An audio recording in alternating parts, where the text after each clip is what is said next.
Graça e paz, querido irmão, querida irmã, seja bem-vindo, seja bem-vinda à nossa aula da disciplina de Cartas Gerais e também Apocalipse. Na verdade, o tema, não é? Cartas Gerais e Apocalipse e a disciplina Panorama do Novo Testamento, o segundo módulo. Nós comentamos na aula anterior sobre o livro do Apocalipse e, de forma panorâmica, falamos sobre a data, sobre a autoria, um pouco do contexto histórico, a pessoa do apóstolo João, e uma das formas, ou algumas das formas, como podemos estudar o livro do Apocalipse.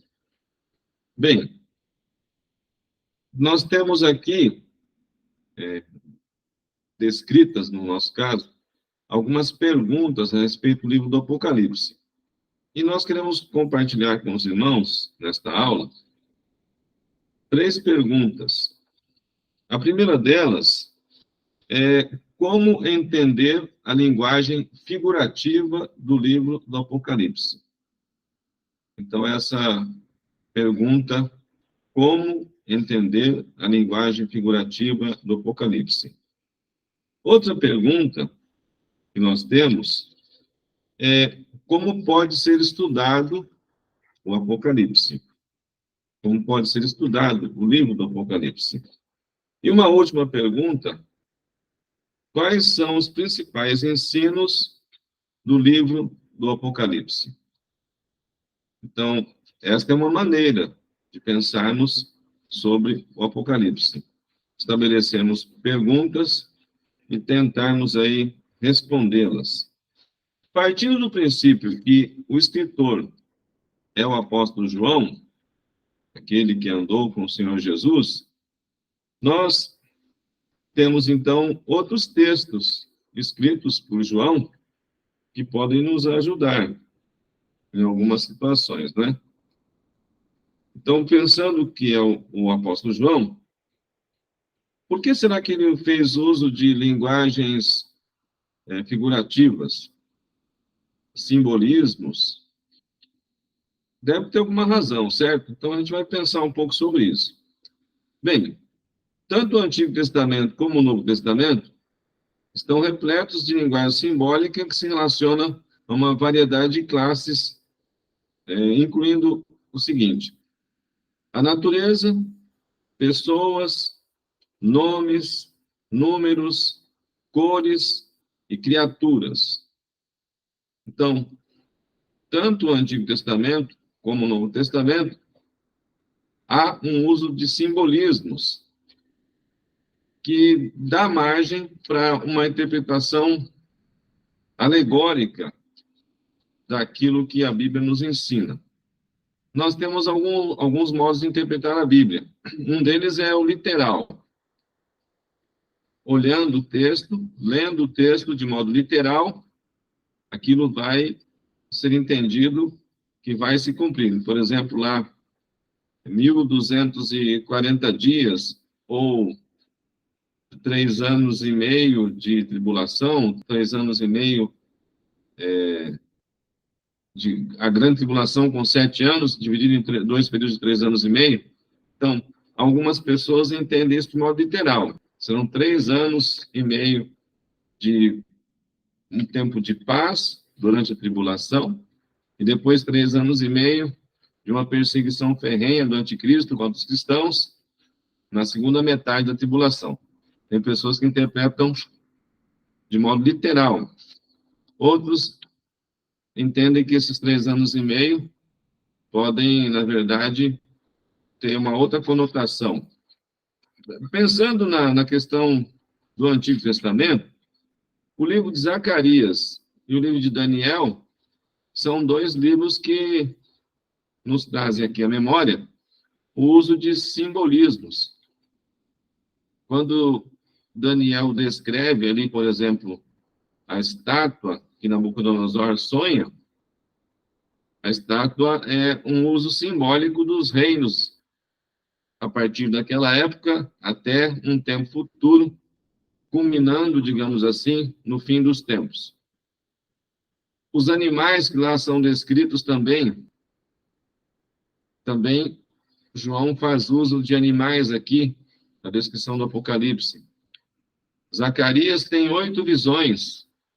O capítulo 1, o capítulo 8, ele tem várias visões ali, e ele relaciona essas visões, muitas vezes difíceis de entender naturalmente, e até de explicar literalmente. Então, o cenário que João estava inserido, havia uma parte de influência grega, com as questões místicas das divindades e da forma de se comunicar dos religiosos da época.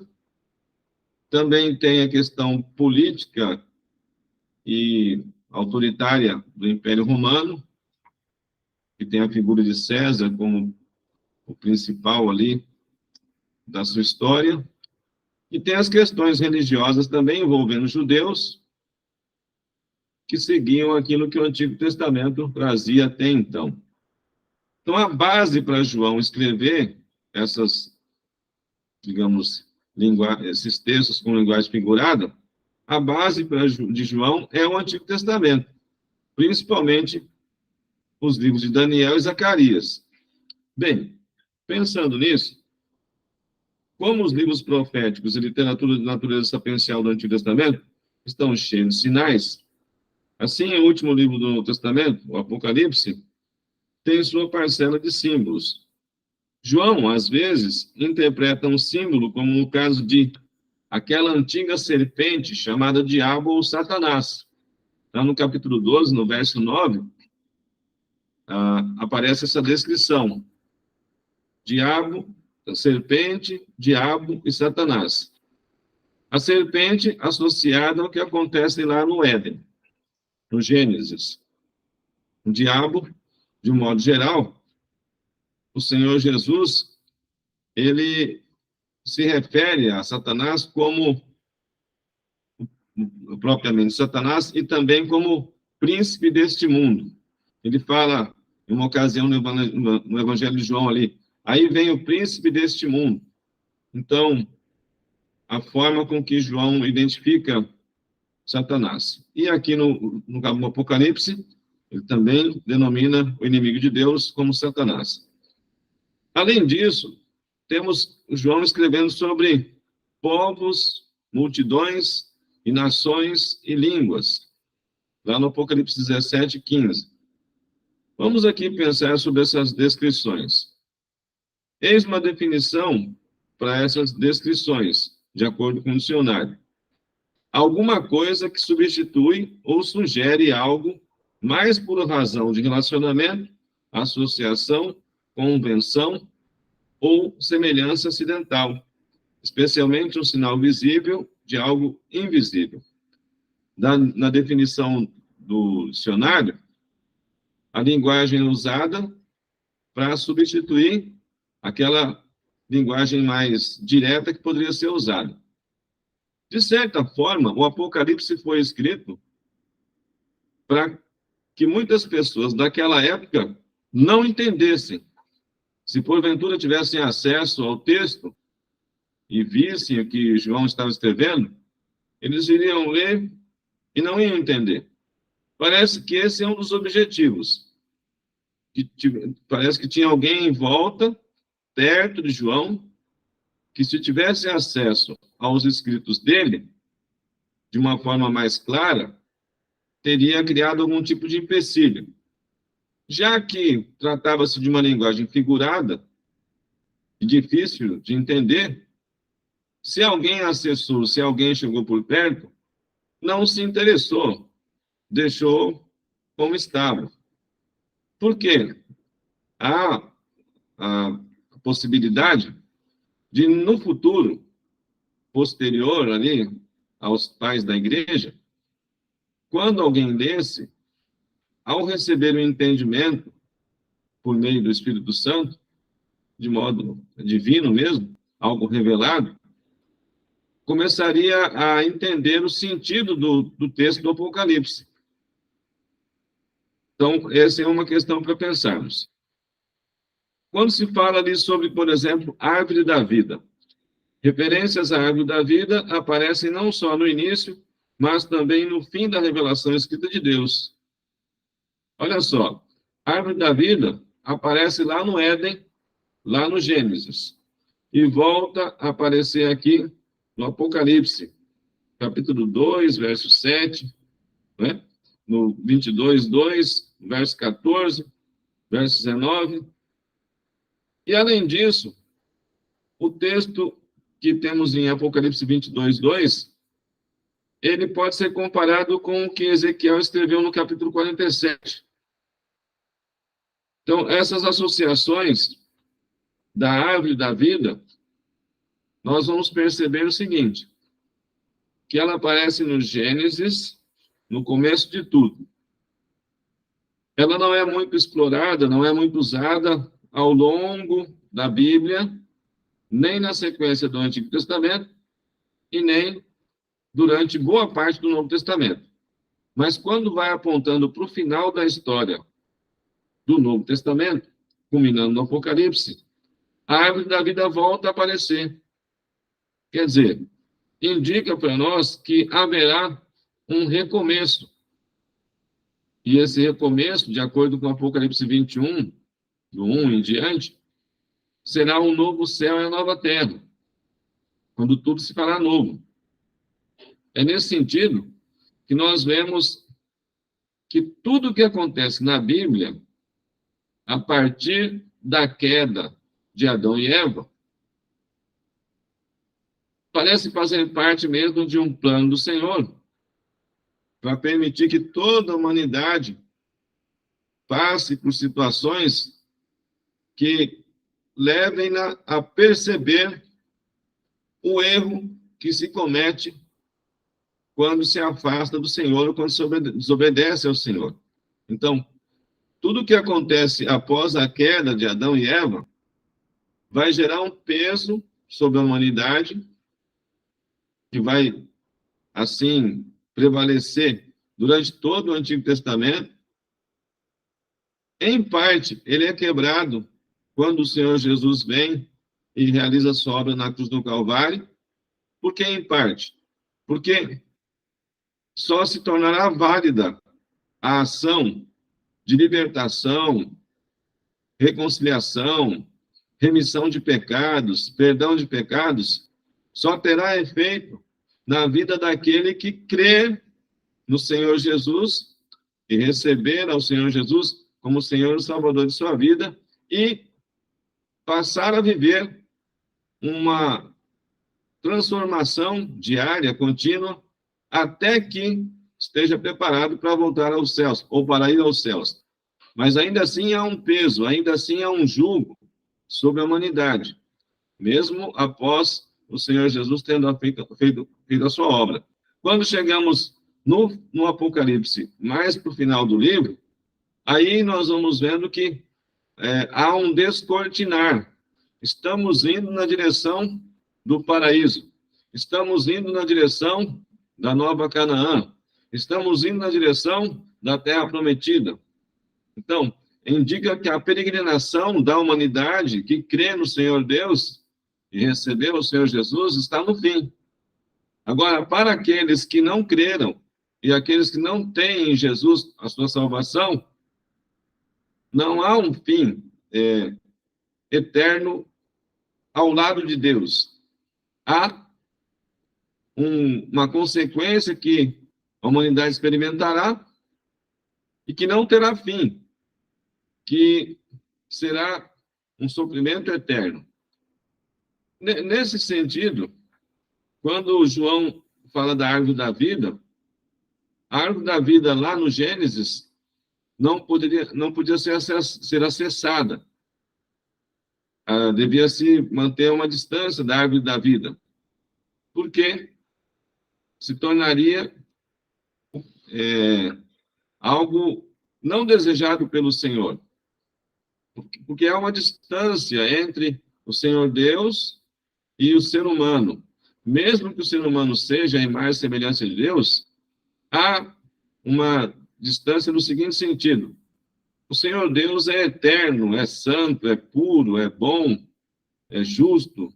Há, né, que pertencem ao Senhor, e a humanidade foi criada para adorar ao Senhor, reconhecer ao Senhor como este ser santo, puro, fiel e bom. Então, em nenhum momento parece que o Senhor permitiu ou permitiria que comessem do fruto para se tornarem iguais, no caso, ao pai e ao filho. O ser humano se tornar igual ao pai e ao filho. Mas o homem pecou, a mulher também, né? O ser humano pecou, e houve esse rompimento.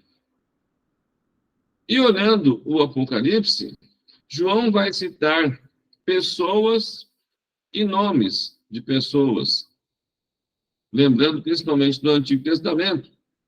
Ele vai lembrar aqui, olha, Balaão, Jezabel, Antipas, a cidade de Sodoma, o país chamado Egito, e, basicamente, todos esses nomes, Antipas, Balaão, Jezabel, Sodoma e Egito, com uma conotação ruim. À exceção de Antipas, em Apocalipse 2, 13 ali, os demais, nós temos mais relatos das coisas erradas que essas pessoas fizeram lá no Antigo Testamento, e principalmente, já no começo da narrativa da Bíblia, na Torá, no livro da lei. O Egito é um simbolismo de mundo. Olhando o país Egito, a história do Egito, até os dias de hoje, por exemplo, há uma vontade por parte de muitas pessoas de visitar o Egito para conhecer as pirâmides, por exemplo, para conhecer o Museu do Cairo, por exemplo. O que tem esses lugares que possa atrair tanto a atenção de pessoas do mundo inteiro? Nas pirâmides, os faraós foram enterrados. No Museu do Cairo, há várias múmias guardadas lá que, de certa forma, são reverenciadas. Então, o Egito, ele tem um simbolismo de morte. Eles vivem de uma cultura, em meio a uma cultura, que cultua a morte. Essa preservação das múmias, por exemplo, dos faraós, não é? De tempos em tempos, acabam descobrindo alguma coisa a respeito das pirâmides. Então, as crianças aprendem lá, no ensino fundamental, sobre as pirâmides de Quéops, Khafre e Miquerinos, né? A cultura, a questão cultural egípcia gira em torno da morte. Para nós lembrarmos aqui, o Novo Testamento vai nos mostrar que Jesus derrotou a morte.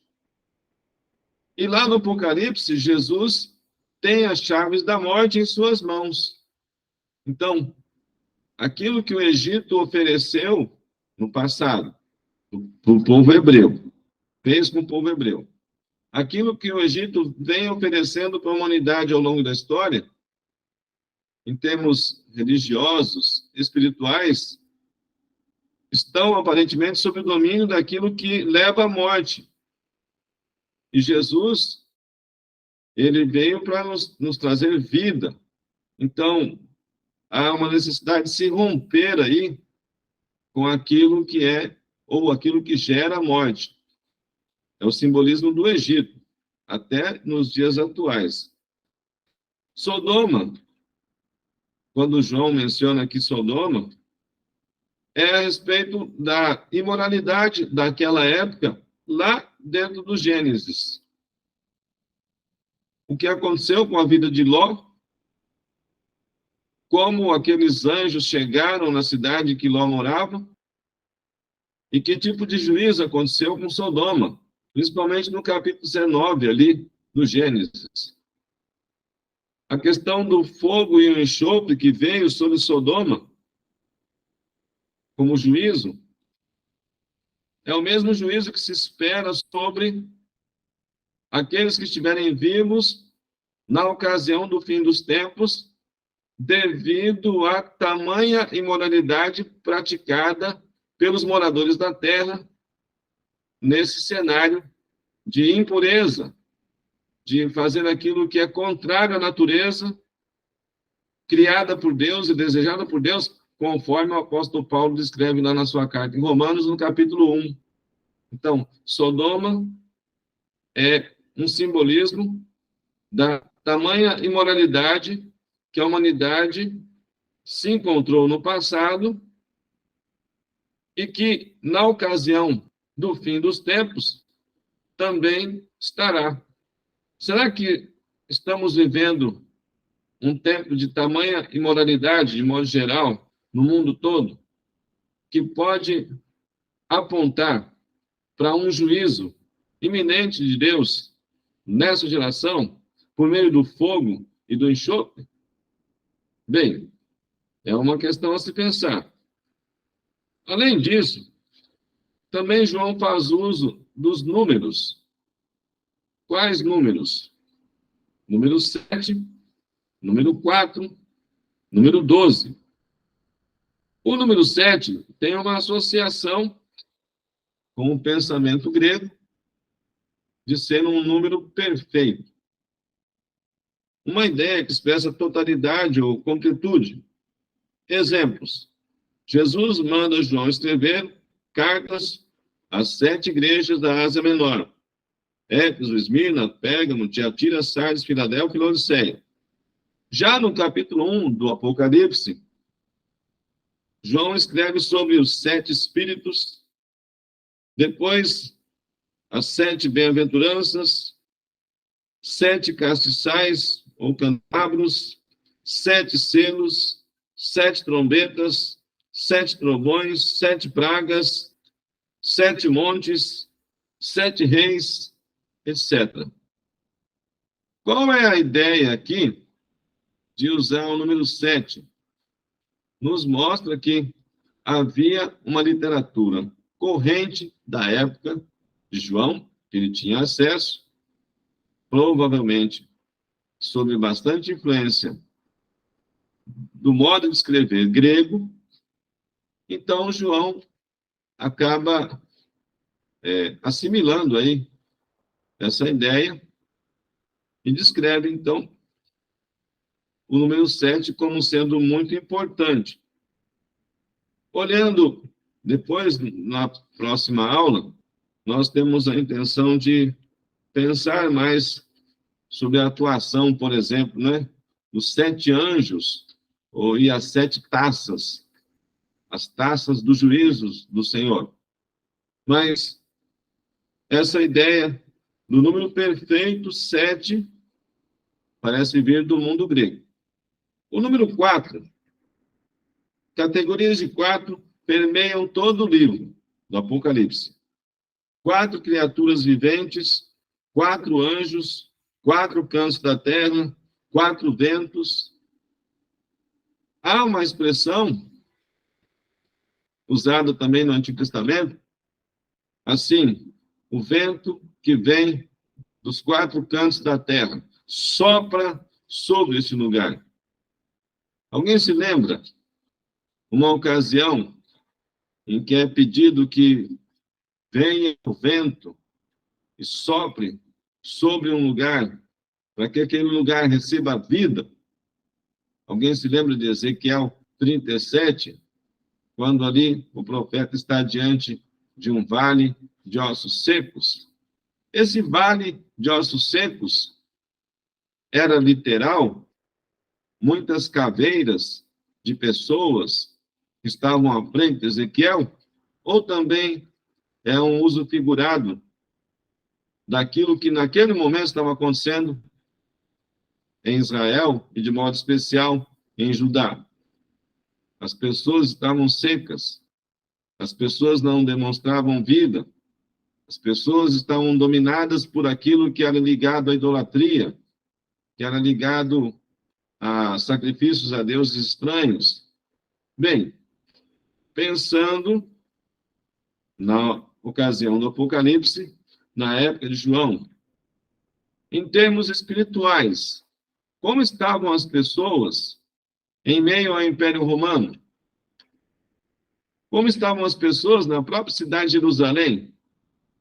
Elas estavam como, elas poderiam ser identificadas, vistas como árvores frutíferas ou como árvores secas, como pessoas que emanavam vida, exalavam vida, ou pessoas que estavam deprimidas, pessoas fechadas em si mesmas, assim, que não conseguiam se comunicar.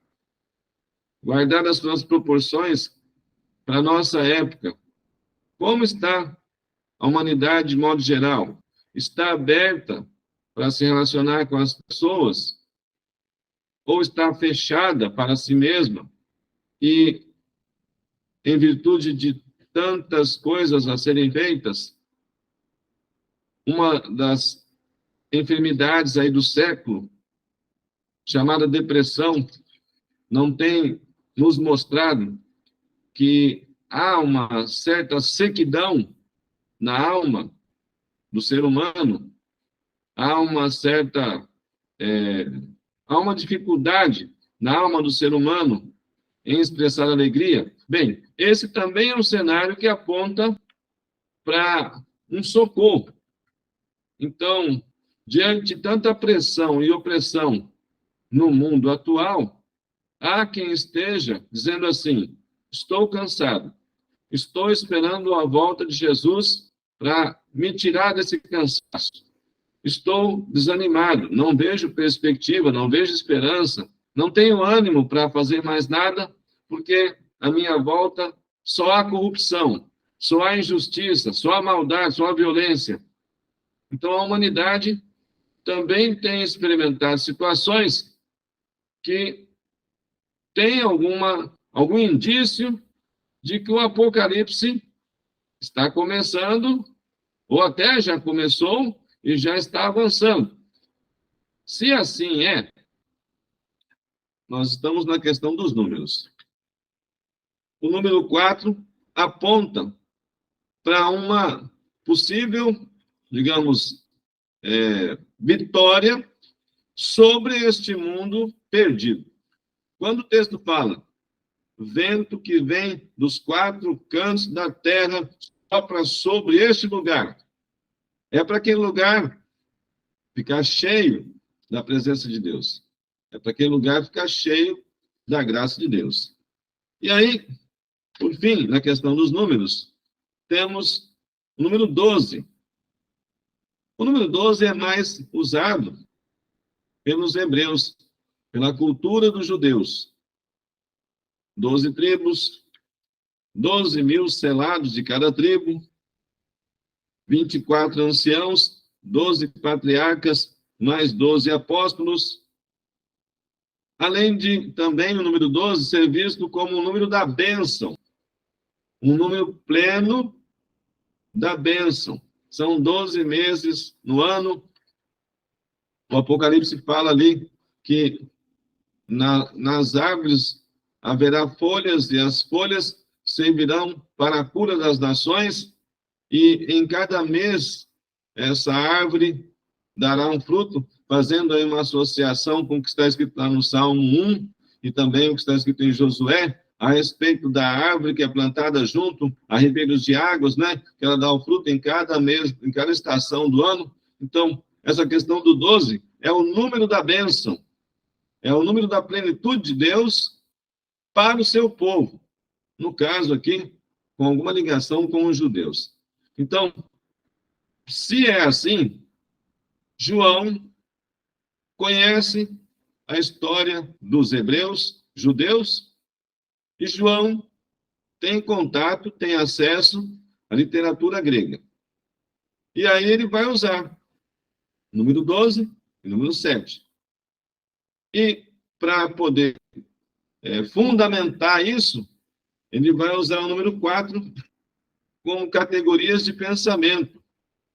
E essa questão das 4 criaturas viventes, 4 anjos, 4 cantos da terra, 4 ventos, é algo assim sempre sólido. Digamos, pensando numa construção, não é? São 4 pilares que sustentam uma laje. São 4 pilares que sustentam uma casa. Então, ou até mesmo um templo. Então, basicamente, um formato quadrado, que nos remete para a construção de um templo. Se olharmos a descrição do templo de Ezequiel, no capítulo 40 até o 48, lá no livro de Ezequiel, fala bastante sobre o templo. É outro tema a ser estudado para o final dos tempos. Se o templo de Ezequiel ainda será construído, ele será construído em um cenário que antecederá os últimos dias. Uma vez construído, deverá surgir a figura do anticristo, que desejará entrar nesse templo e desejará sentar-se no trono desse templo, tentando tomar o lugar do Senhor Deus no templo. Então, precisa aí ter uma construção física mesmo, conforme Ezequiel descreve lá, a partir do capítulo 40, que é o chamado terceiro templo. Há bastante já literatura sobre esse terceiro templo, e há, na atualidade, grupos que têm reservado um orçamento para construir esse terceiro templo lá em Jerusalém. Então, basicamente, nós temos aí nessa quinta pergunta, como entender a linguagem figurativa do Apocalipse, esses pensamentos sobre a natureza, sobre os seres viventes, sobre as pessoas e os nomes, sobre os números, e nós vemos que João tinha ligação com a história dos judeus e também tinha algum tipo de conexão com a forma de se expressar dos gregos. Agora, temos ainda mais 2 perguntas para pensar.